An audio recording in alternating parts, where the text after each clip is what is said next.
आनंद मठ। आनंद मठ और ऋषियों की अनमोल धरोहर को संजोएं।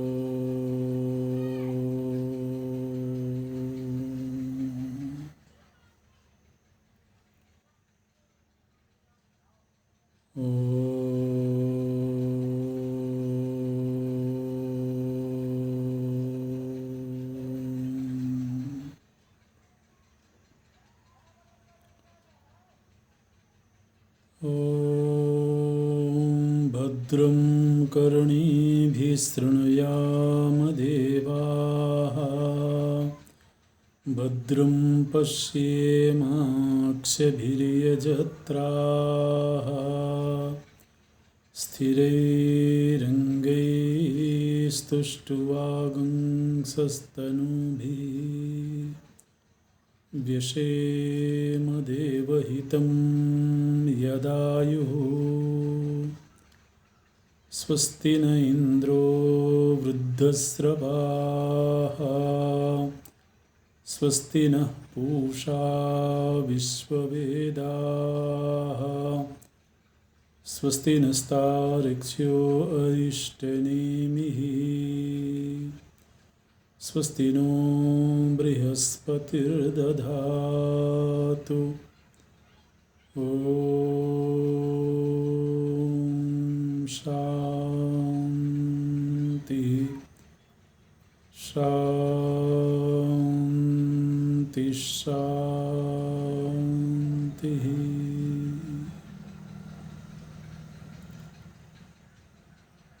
सच्चिदानन्दरूपाय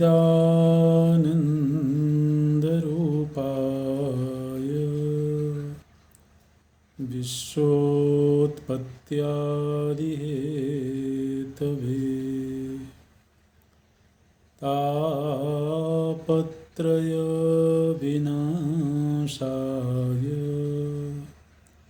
श्रीकृष्णाय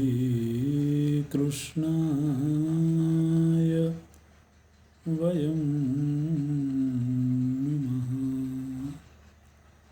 श्रीकृष्णाय वयं नमः। नारायणं नमस्कृत्य नरं चैव नरोत्तमं, देवीं सरस्वतीं व्यासं ततो जयमुदीरयेत्। ततो जयमुदीरयेत्।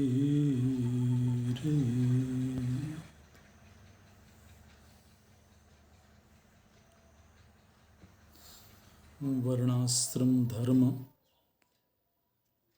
के विषय में युधिष्ठिर जी ने प्रश्न किया था और भीष्म उसका उत्तर देते हैं। बहुत विस्तार से महाभारत में इस विषय पर चर्चा हुई है।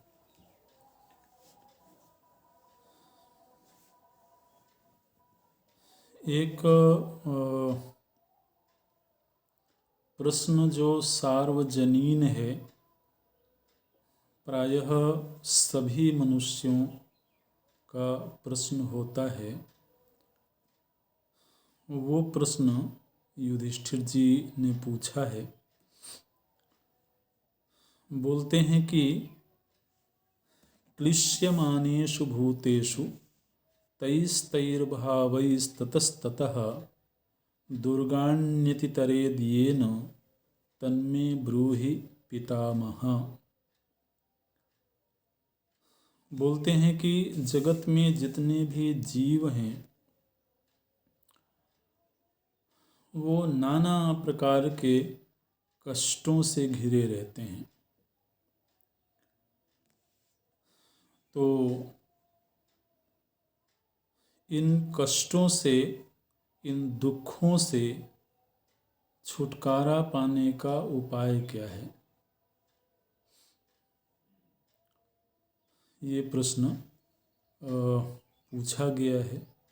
और प्रायः ये प्रश्न सभी का होता है कि दुखों से कैसे छुटकारा मिले, चाहे वो शारीरिक दुख हों, मानसिक दुख हों, परिस्थितिजन्य दुख हों। तो ये प्रश्न जब पूछा गया तो इसका उत्तर देते हैं और थोड़ा विस्तार से उत्तर देते हैं। देखिए, हम लोग प्रायः वेदांत शास्त्रों में तो ये सुनते ही हैं कि दुखों से आत्यंतिक निवृत्ति का उपाय एकमात्र आत्मबोध है। ये तो अंतिम उपाय है। वास्तव में ये दुखों से निवृत्ति का उपाय नहीं है। दुखों का अनुभव करने वाला जो जीवत्व है, उस जीवत्व से निवृत्ति का उपाय है ना। माने किसी को आत्मबोध हो जाएगा तो उसकी परिस्थिति अनुकूल हो जाएगी, ऐसी बात नहीं है वहाँ। या उसका शरीर निरोगी हो जाएगा, ऐसी बात भी नहीं है। उसके आसपास के लोग सब उसके अनुकूल हो जाएंगे, ऐसी बात भी नहीं है। तो परिस्थितियों के बीच घिरा हुआ यह जो अस्तित्व है, सीमित अस्तित्व का बोध है, ये सीमितता का बाध हो जाने से परम आनंद की स्थिति होती है, ये वेदांत कहता है। लेकिन यहाँ तक पहुँचने की सामर्थ्य तो बहुत विरले ही लोग होते होंगे जिनको कि वो स्थिति प्राप्त होती। सामान्य तौर पर साधकों की भी यही अभिलाषा रहती है कि ये जो परिस्थिति जन्य दुख हैं, ये शरीर से मिलने वाले दुख हैं, मानसिक दुख हैं, तो इनकी निवृत्ति का कोई उपाय बताया जाए। तो यहाँ पर ये प्रश्न इस तरह से किया गया है। ये कोई आत्मज्ञान संबंधी प्रश्न सीधे सीधे नहीं है, बल्कि वो कौन कौन से उपाय हैं जिनसे कि हम व्यावहारिक क्लेशों से मुक्त हो सकते हैं, तो उसका उत्तर देते हैं भीष्म जी। बोलते हैं, देखिए, मुख्य बात तो है शास्त्र सम्मत जीवन। जीवन जीने का जो तरीका है, वो तरीका किसने निर्धारित किया है?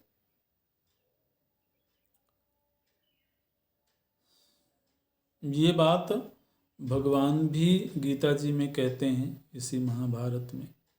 यह शास्त्र विधिम उत्सृज्य वर्तते कामकारतः न स सिद्धिम अवाप्नोति न सुखम न पराम गतिम। तो ये तो प्रभु जी ने भी कहा कि जो व्यक्ति शास्त्र विधिम उत्सृज्य, शास्त्र में बताई हुई जो जीवन शैली है, जो मर्यादा है, उसको छोड़ करके और केवल इच्छा के वशीभूत होकर के जो व्यक्ति जीवन जीता है, प्रभु जी ने कहा न सुखम अवाप्नोति, उसको सुख की प्राप्ति नहीं होती है, सिद्धि की प्राप्ति नहीं होती है। तो प्रथम उत्तर यहाँ पर भीष्म जी के द्वारा भी यही दिया गया है, आश्रमेषु यथोक्तेषु यथोक्तम ये द्विजातयः वर्तन्ते संयतात्मानो दुर्गाण्यति तरन्ति ते। बोले कि जो शास्त्र में बताए हुए वर्ण और आश्रम की व्यवस्थाएं हैं उनके अनुरूप ही जो जीवन जीता है। देखिए शुरुआत वहीं से हुई। एक व्यक्ति जीवन पर्यंत एक ही वर्ण में रहेगा, लेकिन एक व्यक्ति अपने जीवन में चारों आश्रमों में जा सकता है।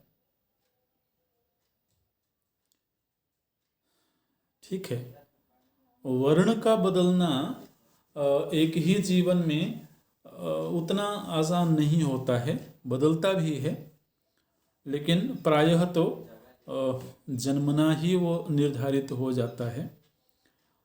व्यक्ति अगर पुरुषार्थ करे तो वो अपने व्यक्तित्व को बदल भी सकता है, वर्ण संबंधी जो पहचान है वो बदल भी सकती है, लेकिन वो बड़ी कठिन मालूम पड़ती है। किंतु एक ही जीवन में ब्रह्मचर्य आश्रम के अनंतर गृहस्थाश्रम, फिर वानप्रस्थाश्रम और फिर संन्यासाश्रम, तो चारों आश्रमों में व्यक्ति जा सकता है, ये स्वातंत्र्य है। तो अब आप देखें कि सीधे जीवन के आरंभिक काल से ही जीवन जब शास्त्र सम्मत हो जाए, बाल्यावस्था से ही ब्रह्मचर्य का जीवन आरंभ हो जाए, तब तो फिर वो शास्त्र सम्मत जीवन हुआ।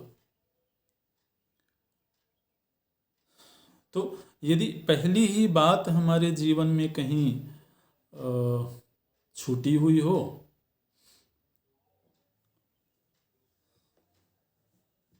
तो फिर तो परेशानी है, क्योंकि उत्तर तो पहला वही है। बोलते हैं दुर्गाणि अतितरंती, दुर्गाणि मतलब दुखानी, दुखों से वो लोग पार हो जाते हैं। कौन? बोले यथोक्तेषु वर्तन्ते, शास्त्र जिस तरह से कहते हैं उस तरह से जीवन जो लोग जीते हैं। और शास्त्रों ने दो ही तरह की जीवन पद्धति बताई है, वर्ण के अनुसार और आश्रम के अनुसार। अच्छा, फिर उसके बाद में बोलते हैं कि किसी की निंदा नहीं करता है, जो किसी को कटु वचन नहीं सुनाता है, किसी की हिंसा नहीं करता है, जो व्यक्ति अतिथि का सत्कार करता है, बहुत ज़्यादा विषयाभिमुखी नहीं होता है, तो वो दुर्गाणि अतितरंती। हर श्लोक के अंत में ये वाक्य आ रहा है, दुर्गाणि अतितरंती, दुर्गाणि अतितरंती, वो दुख से पार चले जाते हैं। जो माता पिता की सेवा करते हैं, माता पित्रोश्च ये वृत्तिम वर्तन्ते धर्म कोविदाः वर्जयन्ति दिवा स्वप्नम, दिन में जो सोते नहीं हैं वो दुख से पार चले जाते हैं। ये भी बोलते हैं ये वा पापम न कुर्वन्ति कर्मणा मनसा गिरा, जो लोग कर्म से, मन से, गिरा माने वाणी से किसी भी प्रकार का पाप नहीं करते हैं, किसी प्राणी को कष्ट पहुँचाने की चेष्टा नहीं करते हैं, निक्षिप्त दंडा ये भूतेषु दुर्गाण्यति तरन्ति ते। अच्छा, तो एक तो शास्त्र सम्मत जीवन की बात कही गई है, दूसरा जो एक बहुत जोर दे करके एक बात बोली गई है वो ये है कि जो अधिक से अधिक सात्विक वातावरण में रहता है, पारिस्थितिक दृष्टि से भी और मानसिक दृष्टि से भी। क्योंकि ध्यान रखें, जो लौकिक सुख है उसका सबसे बड़ा स्रोत है सत्वगुण। सत्वम सुखे संजयति। तो यदि किसी को अभी आत्मसुख सुलभ नहीं है और वह सुखी रहना चाहता है, तो उसे सत्वगुण का संवर्धन करना होगा। और सत्वगुण, चूंकि सुख का अनुभव अंतःकरण में घटता है, और अंतःकरण ही कभी तामस होता है, कभी राजस होता है, कभी सात्विक होता है। तो जैसे जैसे अंतःकरण सत्व प्रधान होता जाएगा, वैसे वैसे सुख की मात्रा बढ़ती जाएगी। इस तरह से। अच्छा, शुभ कर्म दिखावे के लिए नहीं करता है जो व्यक्ति। क्या बोलते हैं? कर्माणि अकुहकार्थानि येषां वाचस्त सूनृताः। बोलते हैं कि जो शुभ कर्म तो करता है, किंतु दिखावे के लिए नहीं करता है, मनोभाव से करता है शुभ कर्म। और धन जो जीवन में है, उसका अधिकतम हिस्सा सत्कर्मों में लगता है, तो ऐसा व्यक्ति संकटों से दूर हो जाता है। कुमारावस्था से ही जिसने ब्रह्मचर्य का जीवन जिया है, ये तपस्यन्ति कौमार ब्रह्मचारिणः विद्या वेद व्रत स्नाता दुर्गाण्यति तरन्ति ते। जो लोग ब्रह्मचर्य का जीवन जीते हैं और तप का जीवन जीते हैं। देखिए, एक बहुत बड़ी गलती हो गई है कहीं हमारे व्यक्तिगत और सामाजिक जीवन में, कि ये जो तप होता है, तप में कष्ट तो होता है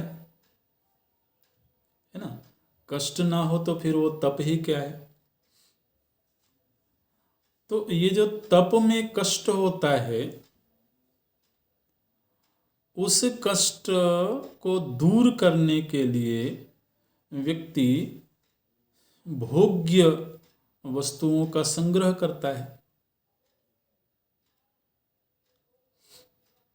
ना?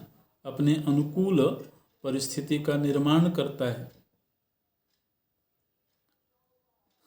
लेकिन ये बड़ी विचित्र बात है, जो व्यक्ति जितना ज़्यादा सुविधा संपन्न, सुविधाओं से घिरा हुआ जीवन जीता है, मानसिक तौर पर वो उतना ही ज़्यादा कष्ट में होता है। दूसरी तरफ जो तप का जीवन है, उसमें ऐसा तो लगता है कि बाह्य स्तर पर कष्ट है, लेकिन वस्तुतः उस तपस्वी को जो सुख मिलता है वह दीर्घकालिक होता है। ऐसे तो कई बार हम तप को ये समझ करके कि ये तो बड़ा कष्ट है, इसमें हम उसे छोड़ देते हैं और फिर सुविधा के वातावरण का निर्माण करने की चेष्टा करते हैं।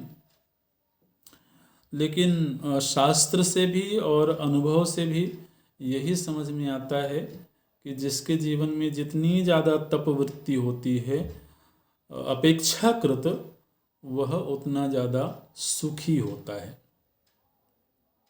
ऐसा जब हम सुख का संबंध वस्तुओं से जोड़ देते हैं तो फिर हम तप नहीं करना चाहते हैं, लेकिन जब हम वस्तुओं से नहीं जोड़ते हैं तो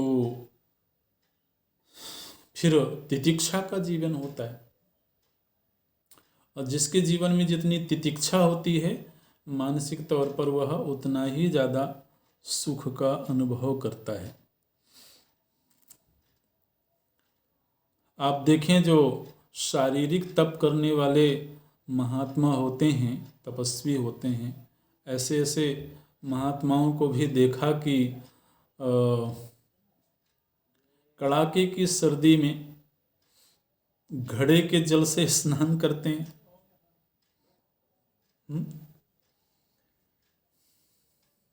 और एक घड़े नहीं कभी कभी ऐसा अनुष्ठान भी होता है,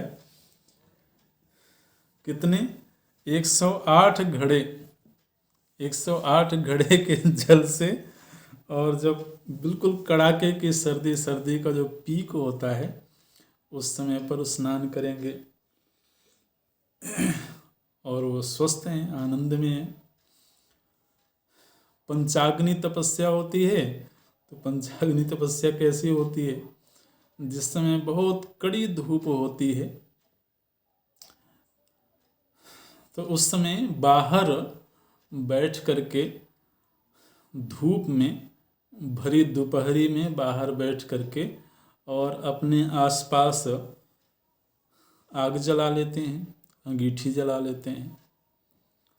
तो ऊपर से सूर्य का ताप है, आसपास अग्नि का ताप है, और वो भी एक तपस्या होती है, उसको पंचाग्नि तप बोलते हैं ऐसे। लेकिन इन सब तपस्याओं का ये परिणाम होता है कि शरीर इतना सुदृढ़ हो जाता है, मन इतना परिपक्व हो जाता है कष्ट सहने के लिए कि फिर उसको कि कोई भी लौकिक कष्ट उसको आंदोलित नहीं करते हैं। शरीर इतना हृष्ट पुष्ट हो गया कि शरीर में कोई रोग व्याधि नहीं आएगी, और मन इतना मजबूत हो गया कि फिर कोई भी बाह्य प्रतिकूलता उनके चित्त को व्यथित नहीं करती है। तो चलो माना कि पंचाग्नि तप करने की आवश्यकता नहीं है घड़े के जल से, लेकिन फिर भी थोड़ा तो तप का जीवन होना ही चाहिए, थोड़ा तो तितिक्षा का जीवन होना चाहिए लौकिक सुख के लिए। केवल आध्यात्मिक सुख की बात नहीं है, शरीर के स्तर के सुख के लिए भी तप जरूर जीवन में होना चाहिए। बोलते हैं ये च संशांत रजसः संशांत तमसश्च ये सत्वे स्थिता महात्मानो दुर्गाण्यति तरन्ति ते। बोले जिसने रजोगुण और तमोगुण को शांत कर लिया है और सत्व गुण में स्थित है, वह संकटों से पार हो जाता है। जो श्रद्धा और शांति का जीवन जीता है वो कष्टों से पार हो जाता है। सर्वानुभूत एक बात बोलते हैं, जो दूसरों से सम्मान नहीं चाहता है। महाराज ये चाहत बहुत रुलाती है दूसरों से सम्मान की जो चाहत है, ये व्यक्ति को बहुत रुलाती है।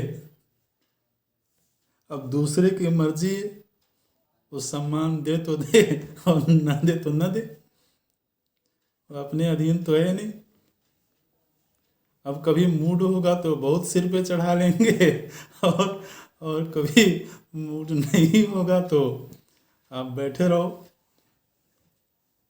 तो इसलिए बोलते हैं कि ये न मानित्वमिच्छन्ति, जो पराये से किसी से भी मान की इच्छा नहीं करते हैं, किंतु मानयन्ति च ते परान, दूसरों को मान देते जरूर हैं।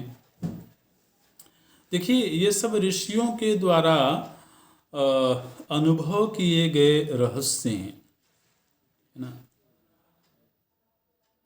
ये मनोविज्ञान है, ये बहुत परीक्षण किया हुआ मनोविज्ञान है। हमको लगता है कि सम्मान देने में कष्ट है, सम्मान पाने में सुख है, लेकिन यहाँ क्या बोला जा रहा है? सम्मान मांगने में कष्ट है और सम्मान देने में सुख है, ये बोलते हैं। ये न मानित्वमिच्छन्ति, मानन्ति च ये परान मान्यमानान नमस्यन्ति, और जो सम्माननीय हैं उनको नमस्कार करते हैं। दुर्गाणि अतितरन्ति ते, वो कष्टों से पार हो जाते हैं। अच्छा,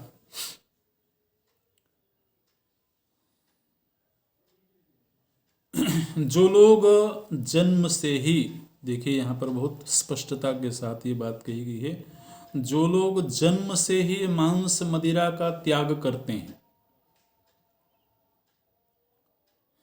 वो लोग सुखी रहते हैं। मधुमांसम चये नित्यम वर्जयन्ति मानवाः जन्म प्रभृति मध्यम च दुर्गाण्यति तरन्ति ते, वो लोग कष्ट से पार हो जाते हैं। यात्रार्थम भोजनम येषाम संतानार्थम च मैथुनम वाक् सत्य वचनार्थाय दुर्गाण्यति तरन्ति ते, बोलते हैं कि जो स्वाद लेने के लिए नहीं बल्कि जीवन निर्वाह के लिए भोजन करते हैं, विषय वासना की तृप्ति के लिए नहीं बल्कि संतानोत्पत्ति के लिए मैथुन समाचार करते हैं, और जो केवल वाणी से सत्य ही बोलते हैं वो कष्टों से पार हो जाते हैं।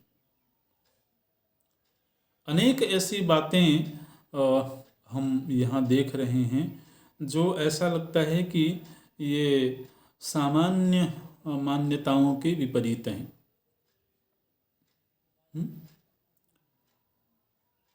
बोलते हैं कि जो सत्य बोलते हैं हमेशा वो कष्टों से पार हो जाते हैं। व्यावहारिक जीवन में ऐसा लगता है कि सत्य बोलने से कई बार व्यक्ति संकट में फंस जाता है ना। लेकिन शास्त्र का तो निर्णय यही है, ईश्वरम सर्वभूतानां जगतः प्रभवाप्ययम् भक्ता नारायणम देवम दुर्गाण्यति तरन्ति ते, जो लोग इस जगत की उत्पत्ति करने वाले और इस जगत के स्वामी जो भगवान नारायण हैं उनके प्रति अनन्य भक्ति का भाव रखते हैं वो समस्त कष्टों से पार चले जाते हैं। और बड़ा सुखद संयोग है कि जिस समय यह संवाद हो रहा है स्वयं भगवान नारायण श्री कृष्ण उस सभा में उपस्थित हैं।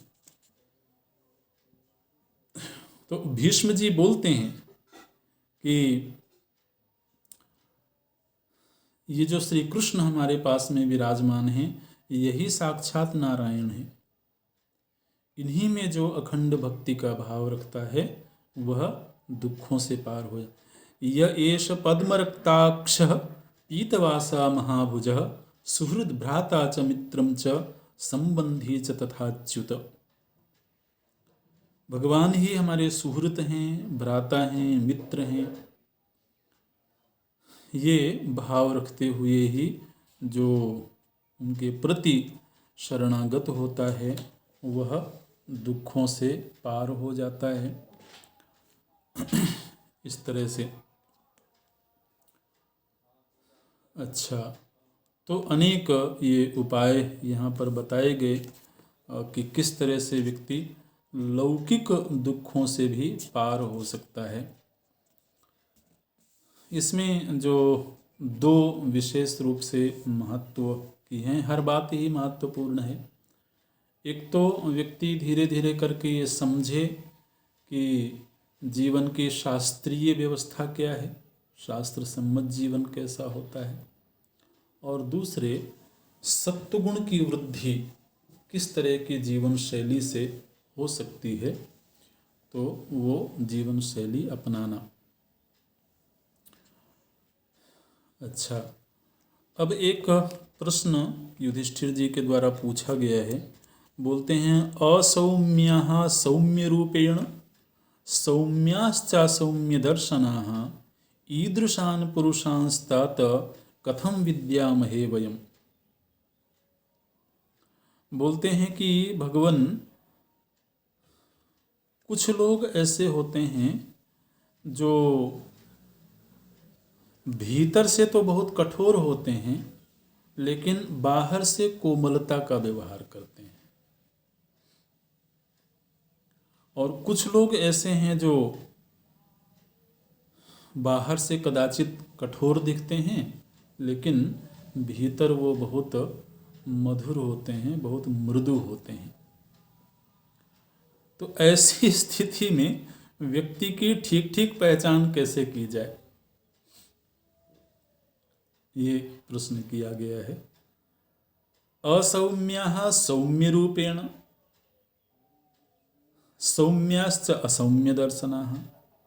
जो सौम्य हैं वो बाहर से कभी असौम्य की तरह से दिखाई देते हैं, और बाहर से कोई सौम्य दिखने वाला भीतर से असौम्य होता है। इसलिए कथम विद्यामहे वयम, हम व्यक्ति की पहचान कैसे करें। तो उसके लिए भीष्म जी ने एक कहानी सुनाई है।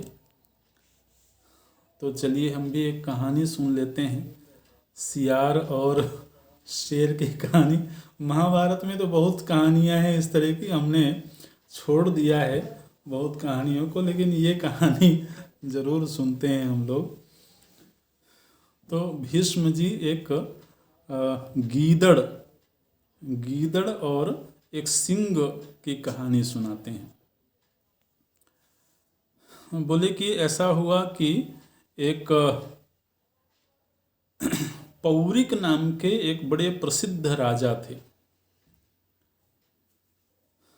और जिस समय वो राजा राज्य करते थे उस समय बहुत क्रूर स्वभाव था उनका। पुरिकायाम पुरीपुरा श्रीमत्याम पौरिको नृपः परहिंसारति क्रूरो बभूव पुरुषाधमः। तो ये जो पौरिक नाम के राजा हैं ये बड़े क्रूर स्वभाव के हैं और प्रजा के प्रति हिंसा का भाव रखते हैं। तो ऐसे ये राजा थे, और जब इनकी आयु समाप्त हो गई तो अपने कर्म के अनुसार उनको गीदड़ का जन्म मिला। अच्छा, लेकिन जब इनको गीदड़ का जन्म प्राप्त हुआ तो उस जन्म में किसी पूर्व जन्म के शुभ कर्मों की वजह से उनको पूर्व जन्म की स्मृति बनी रही। जिस समय गीदड़ योनि में हैं उस समय उनको अपने पूर्व जन्म में राजा के रूप में जब उनका जीवन था तो उसकी स्मृति बनी रही। तो उस स्मृति की वजह से वो जो गीदड़ है उसको बड़ा खेद हुआ कि मुझे यह जो गीदड़ की योनि प्राप्त हुई है वो वही क्रूर हिंसात्मक राजा का जो जीवन था उसी की वजह से ये योनि प्राप्त हुई है। तो ऐसा स्मरण आने से उनको बड़ी ग्लानि हुई, उस गीदड़ को बड़ी ग्लानि हुई कि मैंने इतना क्रूर जीवन जिया, हिंसा का जीवन जिया, जिसके कारण एक मनुष्य, एक राजा होकर के भी मुझे गीदड़ योनि में आना पड़ा।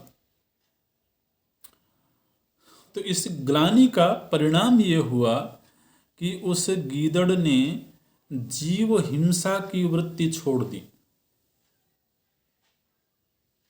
गीदड़ रहते हुए ही वो अब अहिंस्रः सर्वभूतेषु सत्यवाक् सुदृढ़व्रतः सचकार यथा कालमाहारम पतितैहि फलैहि।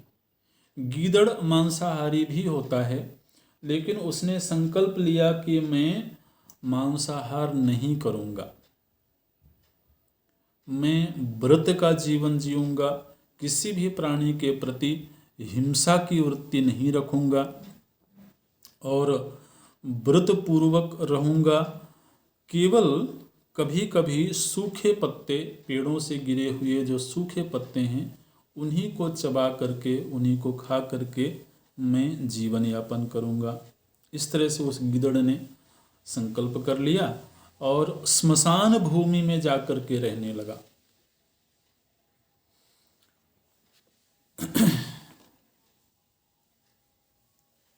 तो उसका आचार विचार सब बड़ा पवित्र हो गया।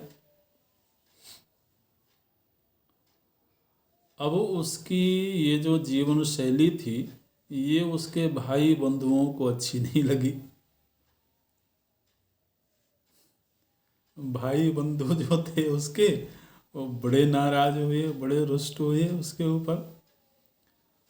बोले मांसाहार करना तो हमारा जन्म सिद्ध अधिकार है, जन्म से ही हमको यही आहार ब्रह्मा जी ने निर्धारित किया है। तुम क्या मार्ग से हट करके और विचित्र जीवन जी रहे हो, तुम स्मशान भूमि रहे। बड़ी डांट लगाई उसको।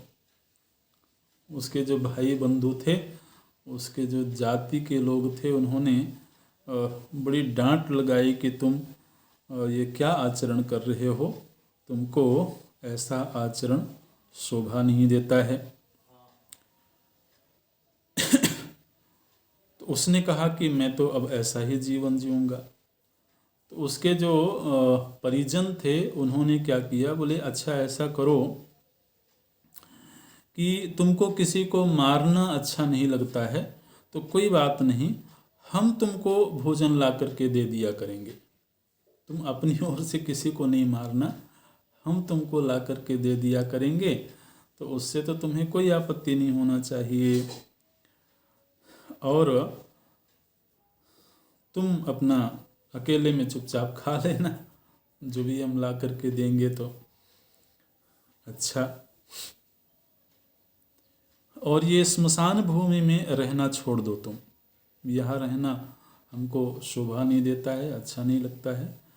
तो हमारा जो वन में जो निवास है वहीं पर हम लोगों को रहना चाहिए। तो जब उसके भाई बंधुओं ने बहुत समझाने की चेष्टा करी कि तुम पार्टी में नहीं जाते हो, कहीं शादी विवाह में भी नहीं जाते हो, कहीं ये भाई बंधुओं को बड़ा तकलीफ होती है। अगर आप थोड़ा सात्विक जीवन जीने लगे तो आपको तो नहीं, लेकिन आपके इर्द गिर्द वालों को ज़्यादा परेशानी है। तो बोलते हैं कि उन्होंने बहुत समझाया। तो वो बोलता है कि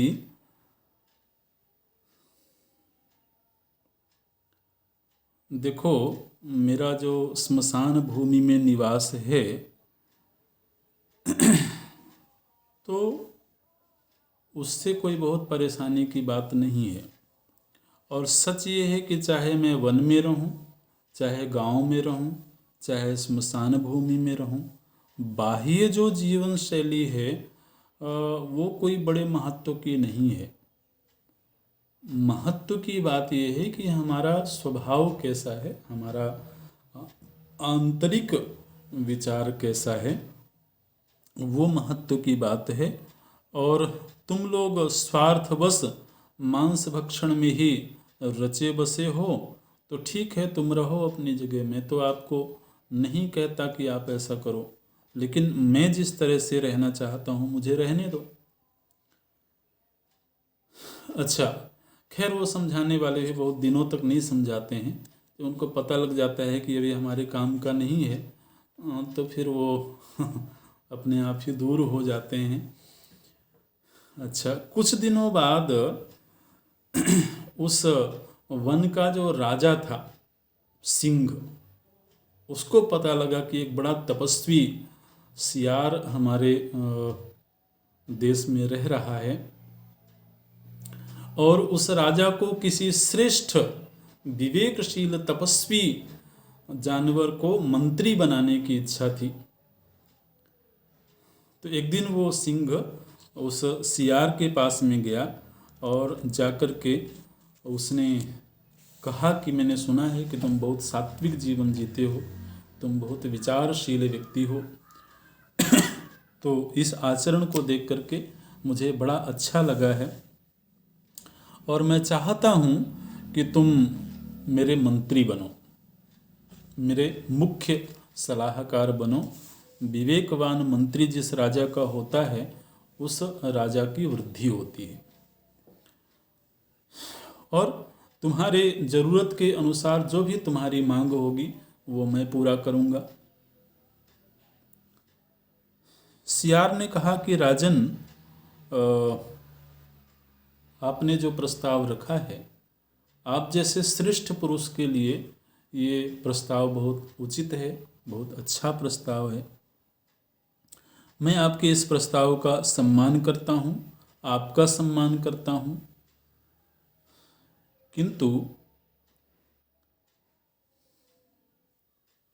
यदि मैं आपका मंत्री बनूंगा तो आपके पहले से ही बहुत सेवक हैं। उन सेवकों का शील स्वभाव अलग तरह का होगा, उनका आचार व्यवहार अलग तरह का होगा। वो क्रूर स्वभाव के होंगे, निर्दयी स्वभाव के होंगे, हिंसा परायण होंगे, तो उनके साथ मेरा कोई मेल नहीं होगा। मैं केवल अकेले तो आपके राज्य में रहूंगा नहीं, आपकी सेवा में आपके और भी बहुत सारे सेवक होंगे, तो उनके साथ मेरा कोई मेल नहीं होगा। तो इसलिए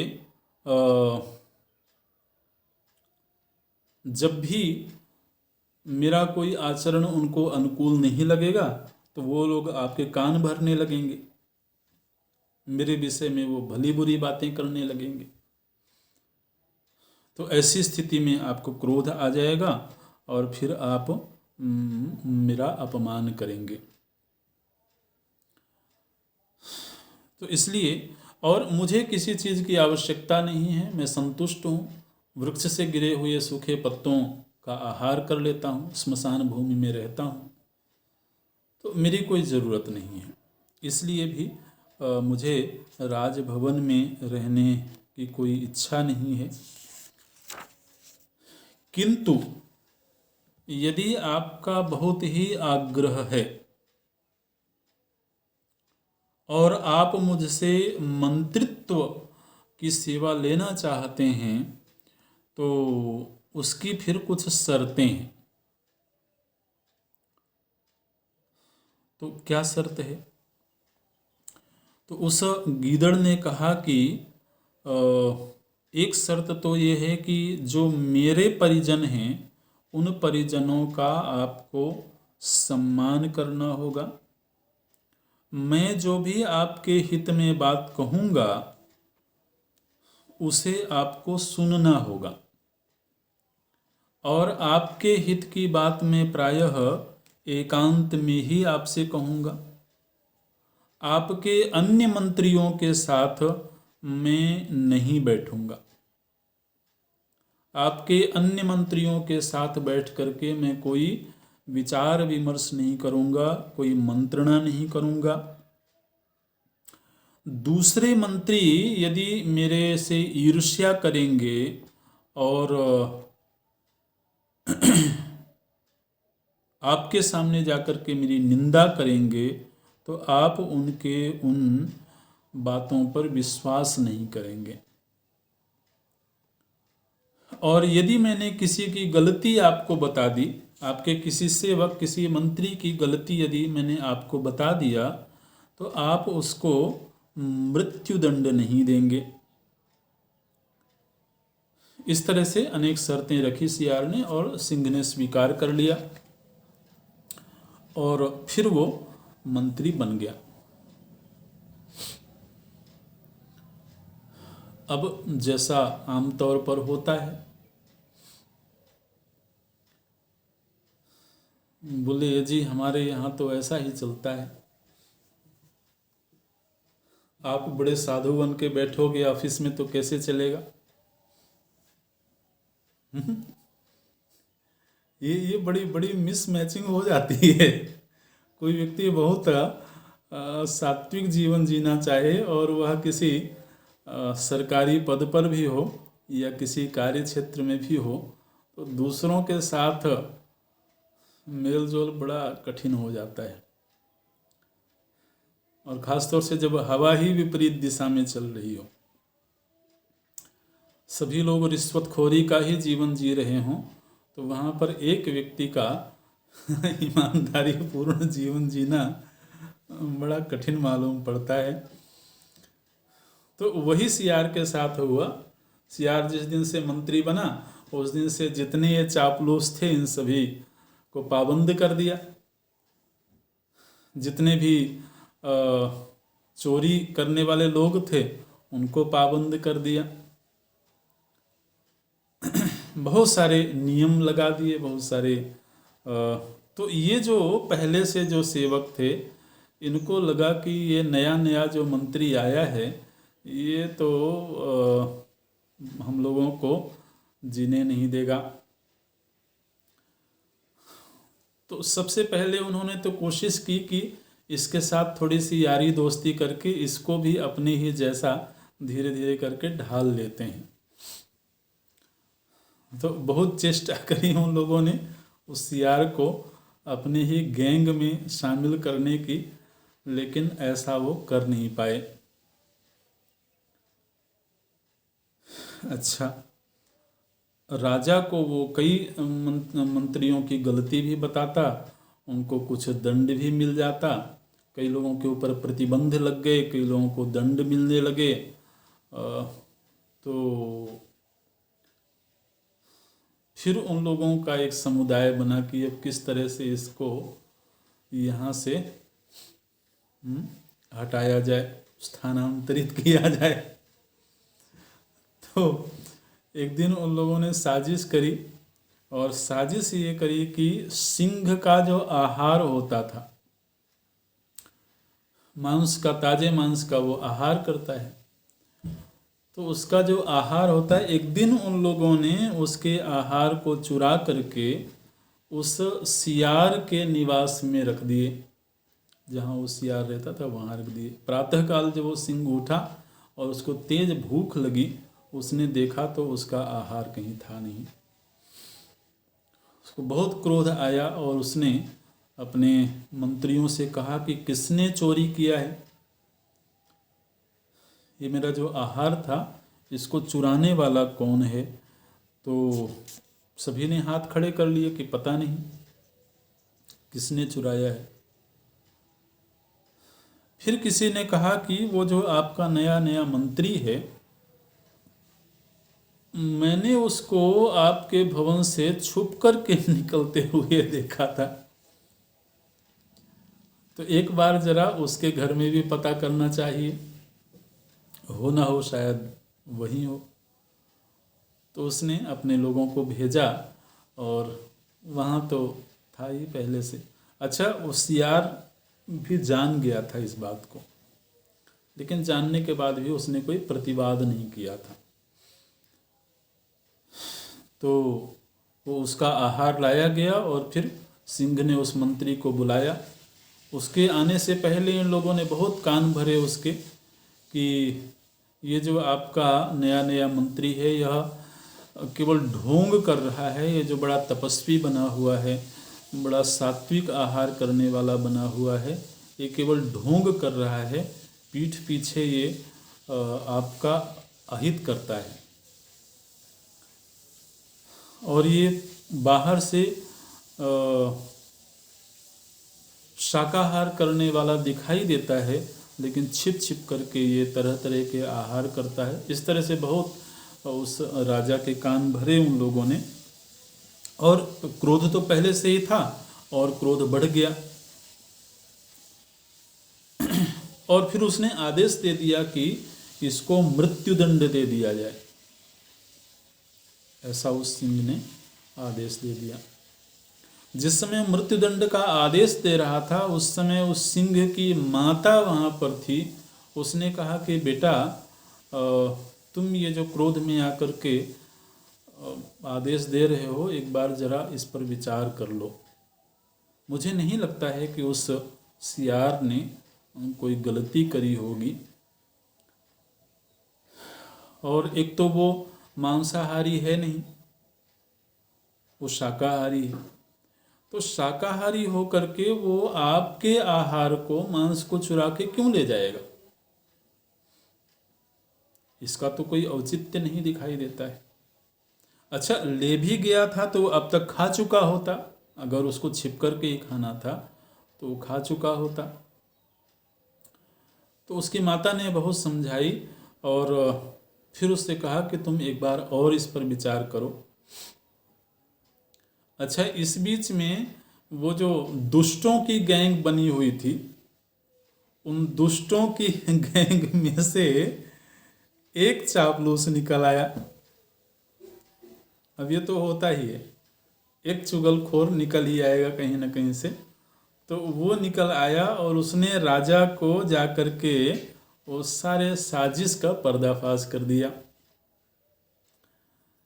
कि वास्तव में उसने कोई गलती नहीं करी है, ये साजिश के तहत ये चीज़ें हुई हैं। तो खैर उस सिंह ने उस सियार को बुलाया और उससे उसने क्षमा याचना करी और उसने कहा कि गलती से मैंने तुम्हारे ऊपर क्रोध किया, तुम्हारे ऊपर दोषारोपण किया, और जिन लोगों ने साजिश किया था उनको दंड दिया उसने। अब ये जो सियार था, इसने कहा कि राजन, अब मैं आपके यहाँ मंत्री नहीं रहूंगा। क्यों मंत्री नहीं रहोगे? बोले देखिए, जो एक बार किसी का सम्मान करे और फिर किसी मौके पर अपमान कर दे और उसके बाद फिर सम्मान करने लगे, तो ऐसे व्यक्ति का क्या भरोसा है कि वह आगे कभी फिर से अपमान नहीं करेगा।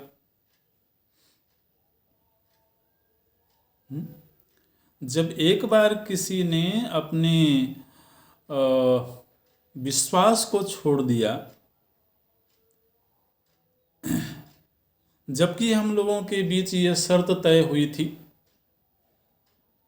कि कोई भी मेरे विषय में अगर चुगलखोरी करे, कोई अनुचित बात कहे, तो आप उस पर विश्वास नहीं करेंगे, तो उस शर्त को आपने तोड़ा। और बड़ी सुंदर बात बोलता है दुखेन श्लिष्यते भिन्नम श्लिष्टम दुखेन विद्यते, भिन्ना श्लिष्टा तुया प्रीति नशा स्नेहेन वर्तते। बोलते हैं कि ये जो प्रेम का बंधन होता है राजन, ये प्रेम का बंधन बहुत कठिनाई से ही टूटता है, लेकिन यदि टूट जाए तो फिर बहुत कठिनाई से जुड़ता भी है।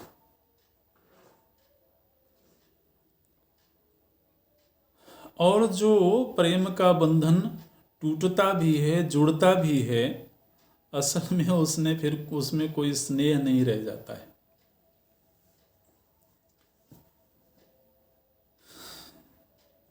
इसलिए यदि स्नेह का बंधन बना हो तो उसको हर तरह से संजोने की चेष्टा करनी चाहिए। यदि कहीं विश्वास हुआ है तो उस विश्वास को हर कीमत पर संभालने की चेष्टा करनी चाहिए।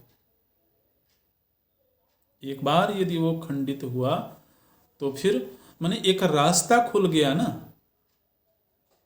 एक बार खंडित हुआ माने वो भी एक रास्ता खुल गया कि आगे भी यदि परिस्थिति बदल जाएगी, मनस्थिति बदल जाएगी, तो आगे भी वो खंडित हो सकता है। इसलिए सियार ने कहा कि मैं आपका बहुत सम्मान करता हूँ, बहुत आदर करता हूँ, लेकिन अब मैं मंत्री पद पर नहीं रह सकता हूँ और मैं आपसे प्रार्थना करता हूँ कि आप मुझे इसके लिए आज्ञा प्रदान करें।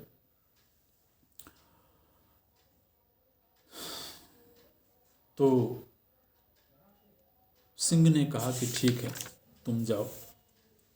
और फिर वो उससे आज्ञा लेकर के आया, वहीं स्मशान भूमि में रहने लगा और फिर कालांतर में तपस्वी का जीवन जी रहा था। तो जब शरीर उसका पूरा हुआ तो वह स्वर्ग को गया। इस तरह से तो इस कहानी को सुना करके भीष्म जी ये कहते हैं कि ये बात ठीक है कि व्यक्ति की पहचान आसान नहीं होती है। भीतर से कौन कठोर है, कौन मृदु है, बाहर जो व्यवहार हो रहा है वही यथार्थ है कि नहीं। लेकिन एक बार यदि आपने किसी को पहचान लिया तो फिर उस पे टिक के रहें, उस पे अडिग होकर के रहें। बार बार आजमाते रहने से जीवन में कोई भी सच्चा व्यक्ति नहीं मिलता हमको। अगर हमको हर जगह आजमाने की वृत्ति बन जाए तो फिर कभी भी हम विश्वास का जीवन नहीं जी सकते हैं। इस तरह तो कुछ लोगों पर परीक्षण करके विश्वास करना चाहिए और फिर उस विश्वास को संभालना चाहिए। इस तरह से ये प्रश्न का उत्तर दिया गया है। यहीं पूरा करते हैं हम। ओम पूर्णमदः पूर्णमिदं पूर्णात् पूर्णमुदच्यते पूर्णस्य पूर्णमादाय पूर्णमेवावशिष्यते। ओम शांति शांति शांति। हरि ओम श्री गुरुभ्यो नमः। हरि ओम।